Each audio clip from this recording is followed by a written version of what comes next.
Sorry to keep you waiting. Good afternoon.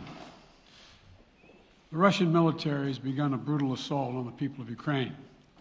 Without provocation, without justification, without necessity, this is a premeditated attack. Vladimir Putin has been planning this for months, as we've been saying all along. He moved more than 175,000 troops, military equipment, and positions along the Ukrainian border. He moved blood supplies into position and built a field hospital, which tells you all you need to know about his intentions all along. He rejected every good faith effort the United States and our allies and partners made to address our mutual security concerns through dialogue to avoid needless conflict and avert human suffering. For weeks, we have been warning that this would happen. And now it's unfolding largely as we predicted. In the past week, we've seen shelling increase in the Donbass, a region in eastern Ukraine controlled by Russian-backed separatists. The Russian government has perpetrated cyber attacks against Ukraine. We saw a staged political theater in Moscow, outlandish and baseless claims that Ukraine was about to invade and launch a war against Russia, that Ukraine was prepared to use chemical weapons, that Ukraine committed a genocide. Without any evidence, we saw a flagrant violation of international law in attempting to unilaterally create two new so-called republics on sovereign Ukrainian territory. And at the very moment that the United Nations Security Council was meeting to stand up for Ukraine's sovereignty, to stave off invasion, Putin declared his war. Within moments, missile strikes began to fall on historic cities across Ukraine. Then came the air raids, followed by tanks and troops rolling in. We've been transparent with the world. We've shared declassified evidence about Russia's plans and cyber attacks and false pretexts so that there could be no confusion or cover-up about what Putin was doing. Putin is the aggressor. Putin chose this war, and now he and his country will bear the consequences. Today, I'm authorizing additional strong sanctions and new limitations on what can be exported to Russia. This is going to impose severe cost on the Russian economy, both immediately and over time. We have purposely designed these sanctions to maximize the long-term impact on Russia and to minimize the impact on the United States and our allies. I want to be clear, the United States is not doing this alone. For months, we've been building a coalition of partners representing well more than half the global economy. 27 members of the European Union, including France, Germany, Italy, as well as the United Kingdom, Canada, Japan, Australia, New Zealand, and many others, to amplify the joint impact of our response. I just spoke with the G7 leaders this morning, and we're in full and total agreement. We will limit Russia's ability to do business in dollars, euros, pounds, and yen to be part of the global economy. We'll limit their ability to do that.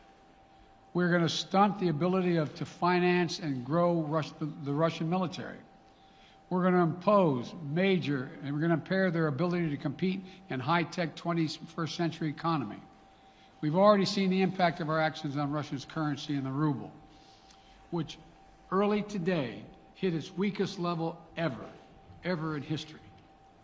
The Russian stock market plunged today. The Russian government's borrowing rate spiked by over 15%. In today's actions, we've now sanctioned Russian banks that together hold around $1 trillion in assets.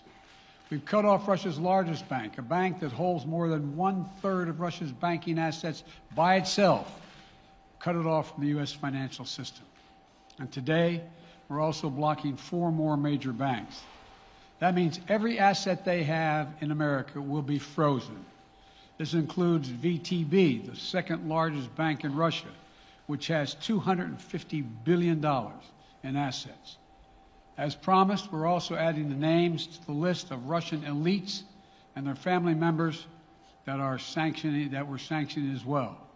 As I said on Tuesday, These are people who personally gain from the Kremlin's policies, and they should share in the pain.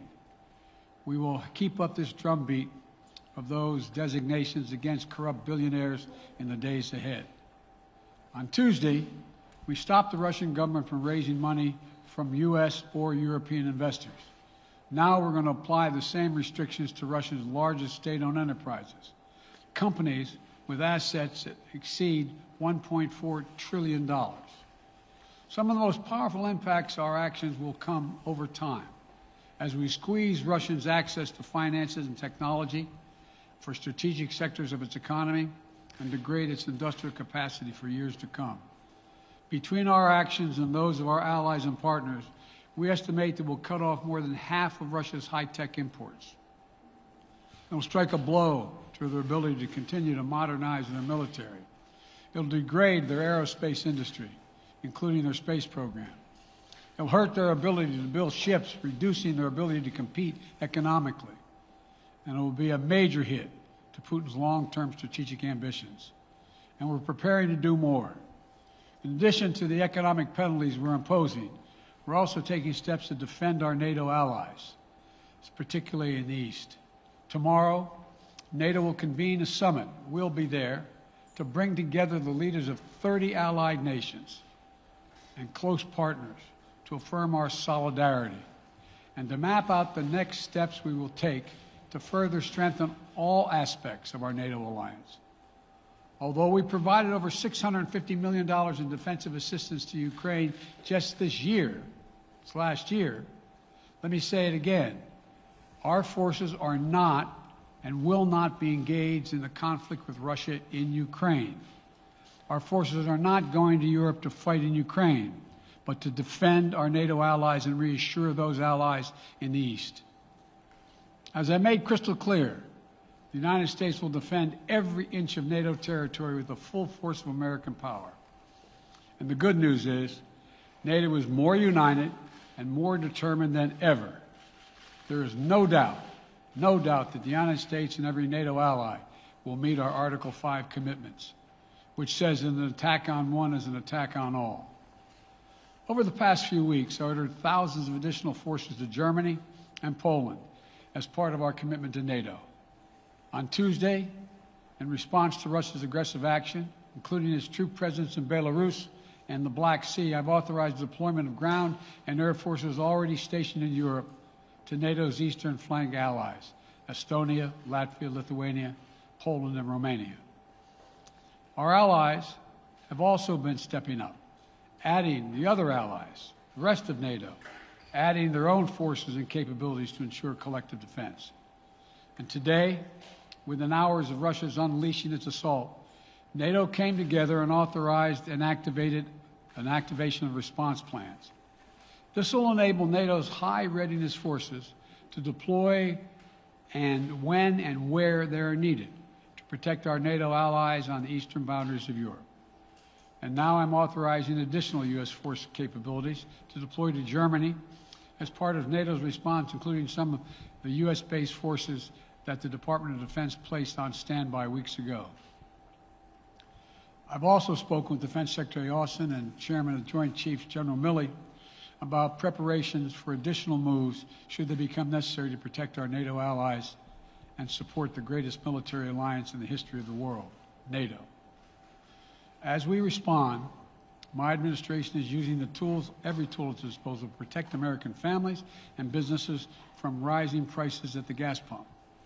You know, we're taking active steps to bring down the cost, and American oil and gas companies should not exploit this moment to hike their prices to raise profits.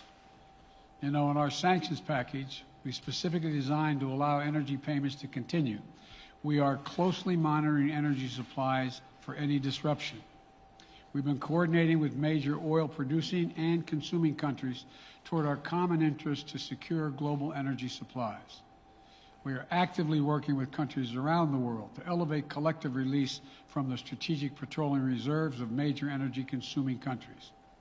And the United States will release additional barrels of oil as conditions warrant. I know this is hard and that Americans are already hurting. I will do everything in my power to limit the pain the American people are feeling at the gas pump. This is critical to me. But this aggression cannot go unanswered. If it did, the consequences for America would be much worse.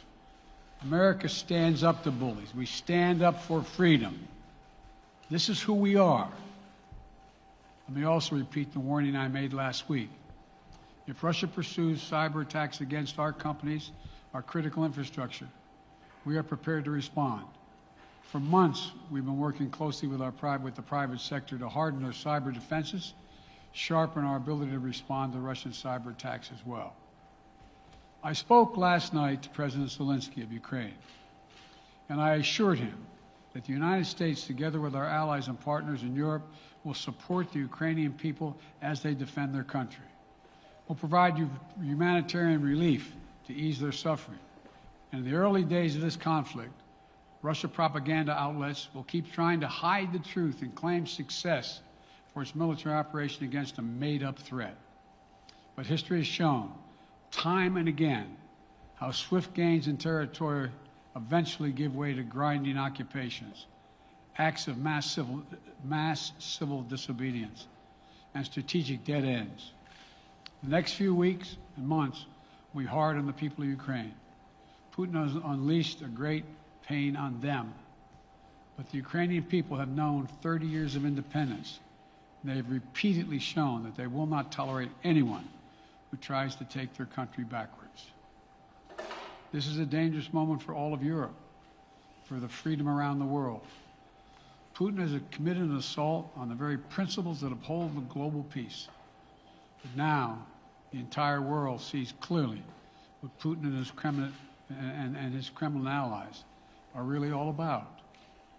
This was never about a genuine security concerns on their part. It was always about naked aggression, about Putin's desire for empire by any means necessary, by bullying Russia's neighbors through coercion and corruption, by changing borders by force, and ultimately by choosing a war without a cause. Putin's actions betray his sinister vision for the future of our world, one where nations take what they want by force. But it is a vision that the United States and freedom-loving nations everywhere will oppose with every tool of our considerable power. The United States and our allies and partners will emerge from this stronger, more united, more determined, and more purposeful.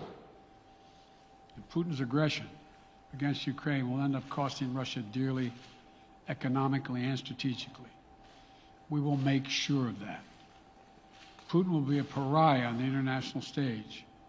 Any nation that countenances Russia's naked aggression against Ukraine will be stained by association. When the history of this era is written, Putin's choice to make a totally unjustifiable war on Ukraine will have left Russia weaker and the rest of the world stronger. Liberty, democracy, human dignity, these are the forces far more powerful than fear and oppression. They cannot be extinguished by tyrants like Putin and his armies. They cannot be erased by from people's hearts and hopes by any amount of violence and intimidation. They endure. In the contest between democracy and autocracy, between sovereignty and subjugation, make no mistake, freedom will prevail. God bless the people of a free and democratic Ukraine, and may God protect our troops. Mr. President. Associated Press, Zeke. Do you have any plans to speak with President Putin at this point? And what interactions have you had with the Russian government? I heard the first part. Do I have any plans to speak with Putin at this point, and what? What communications have you had with the Kremlin as far as military operations in Ukraine and making sure this does not spiral into a larger conflict? Well, it's a large conflict already. The way we're going to ensure it's not going to aspire to a larger conflict is by providing all the forces needed in the Eastern European nations that are members of NATO. NATO is more united than it's ever been, and I have no plans to talk with Putin. Mr. President. Wall Street Journal, Tarina. Mr. President, you didn't mention SWIFT in your sanctions that you announced. Is there a reason why the U.S. Isn't doing that? Is there a disagreement among allies regarding SWIFT and whether Russia should be allowed to be a part of it? The sanctions that we proposed on all their banks have of equal consequence, maybe more consequence than SWIFT, number one. Number two, it is always an option, but right now that's not the position that the rest of Europe wishes to take. Cecilia Vega, ABC. Sir, sanctions clearly have not been enough to deter Vladimir Putin to this point. What is going to stop him? How and when does this end? And do you see him trying to go beyond Ukraine? And a second question I'll just give to you now. This statement that he gave last night, the threat that he gave, the West will face consequences greater than any you have faced in history. Is he threatening a nuclear strike? I have no idea what he's threatening. I know what he has done, number one. And number two, no one expected the sanctions to prevent anything from happening. It has to show, this is going to take time, and we have to show resolve so he knows what's coming. And so the people of Russia know what he's brought on them. That's what this is all about. This is going to take time. It's not going to occur, he's going to say, oh my God, these sanctions are coming, I'm going to stand down. He's going to test the resolve of the West to see if we stay together, and we will. We will, and it will impose significant costs on him. Will he go beyond Ukraine, sir? Do you see him going? Yes. Thank you. Two topics, just really quick. First, markets are down and gas prices are up. I know you always stress the difference between Wall Street and Main Street, but everybody seems to be in for some economic pain. How economically painful is it going to get for people in this country? And I do have one more question. First of all, there's no doubt that when a major nuclear power attacks and invades another country, that the world is going to respond, and markets can respond all over the world. So there's no doubt about that, number one. Number two, the notion that this is going to last for a long time is highly unlikely as long as we continue to stay resolved in imposing the sanctions we're going to impose on Russia, period. What's the next question? I'm sorry. The next question is, did you underestimate Putin, and would you still describe him the way that you did in the summer as a worthy adversary? At the time, he was, I made it clear, as an adversary, and I said he was worthy. I didn't underestimate him. And I've read most of everything he's written. Did you read? I shouldn't. I'm not a wise guy. You heard the speech he made. Almost an hour's worth of speech is why he was going into Ukraine. He has much larger ambitions in Ukraine. He wants to, in fact, reestablish the former Soviet Union. That's what this is about. And I think that his ambitions are completely contrary to the place where the rest of the world has arrived. And with this ambition, you're confident that these devastating sanctions are going to be as devastating as Russian missiles and bullets and tanks? Yes, Russian bullets, missiles, and tanks in Ukraine. Yes, I am. Thank you, President Biden. If sanctions cannot stop President Putin, what penalty can?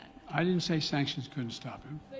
You've been talking about the threat of these sanctions for several weeks now. Yes, but the threat of the sanctions and imposing the sanctions and seeing the effect of the sanctions are two different things. They're two different things. And we're now he's going to begin to see the effect of the sanctions. And what will that do? How will that change his mindset here, given he's Because it attacking will so Ukraine weaken as we his speak? country that he'll have to make a very, very difficult choice as to whether to continue to move toward being a second-rate power or, in fact, respond. You said in recent weeks that big nations cannot bluff when it comes to something like this. You recently said that the idea of personally sanctioning President Putin was on the table. Is that a step that you're prepared to take? And if It's not a bluff, it's on the table. sanctioning President Putin? Yes. Why not sanction him today, sir? Mr. President? Why not sanction him today, sir? Mr. President, if I can, you detailed some severe and swift new sanctions today and said the impact it will have over time. But given the full-scale invasion, given that you're not pursuing disconnecting Russia from what's called SWIFT, the international banking system, or other sanctions at your disposal. Respectfully, sir, what more are you waiting for? Specifically, with the sanctions we've imposed exceed SWIFT. The sanctions we imposed exceed anything that's ever been done. The sanctions we imposed have generated 2/3 of the world joining us. They are profound sanctions. Let's have a conversation in another month or so to see if they're working. Yes. Can I ask you about Zelensky? Sir, you spoke to Vladimir Zelensky yesterday, sir? What's the risk that we are watching the beginning of another Cold War, and is there now a complete rupture in U.S. and Russian relations? There is a complete rupture right now in U.S.-Russian relations if they continue on this path that they're on. And in terms of a Cold War, that depends. You have the vast majority of the rest of the world in total opposition to what he's doing, from Asia to South America to Europe to around the world. And so it's going to be a cold day for Russia. The idea, you don't see a whole lot of people coming to his defense. And are you, if I could follow up, sir, are you urging China to help isolate Russia? Are you urging China to help isolate Russia? I'm not prepared to comment on that at the moment.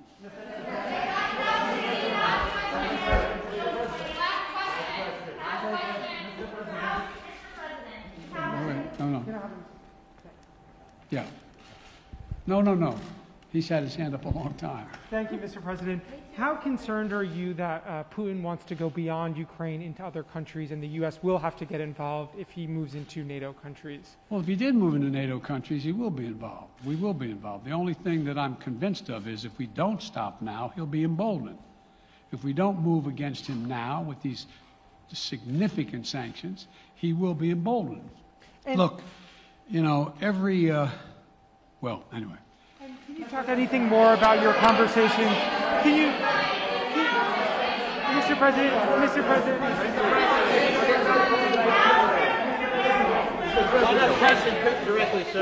Why not sanction Putin directly today? I'm sorry, I can't hear you. Sir, India, which is a major defense partner of the United States, is India fully with you on the issue of Ukraine and Russia? Does the Defense Department of the United States? Sir, India is one of your major defense partners. Is India fully in sync with the United States on Russia? We're in consultation with India today. We haven't resolved that completely. One more question. Okay, thank you all very much. Thank you.